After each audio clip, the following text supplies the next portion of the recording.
જય માતાજી મિત્રો, જય સુરાપુરા દાદા. સ્વાગત છે અમારા એક નવા વિડીયોમાં. આ વિડીયોમાં આપણે વાત કરવાની છે કે દાદા આપણને સમજાવે છે કે સફળતા કેવી રીતે મળે.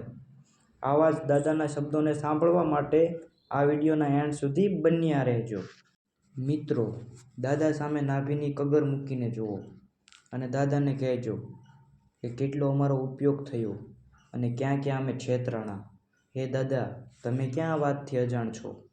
દાનભા બાપુ કહે છે કે દાદા સામે નાભીની કગર મૂકીને જુઓ. 21માં દાડે ભોળાદવાળા દાદા જરૂરથી ઘોડે પલાણ મારશે. જરૂરથી આપણી વારે આવશે અને મને પણ ભોળાદવાળા દાદા ઉપર પૂરેપૂરો વિશ્વાસ છે. મિત્રો, દાદા કહે છે કે તમે કર્મ કરવામાં ધ્યાન રાખો. ખેતી કરો છો તો ખેતી કરો, ફેક્ટરી, કંપની કે કારખાનામાં કામ કરો છો તો એ કરો. બાકી કર્મ કરશો તો બધું જ સારું થઈ જશે. શ્રદ્ધા અને વિશ્વાસમાં પણ ફરક છે. તે વિશે દાનભા બાપુના શબ્દોના આધારે આપણે સાંભળીએ. મિત્રો, દાદા કહે છે કે દાણા જોવરાવાથી કંઈ પણ થતું નથી.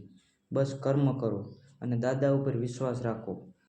મિત્રો, સારા સમયમાં તો બધા આપણી સાથે હોય, પરંતુ દાદા કહે છે કે જે મોઢે મોઢ કડવા વેણ અને તમારી સામે જ સાચું કહી દેતો હોય ને, એ આપણો સગોવાલો કે આપણા માટે જ હોય છે.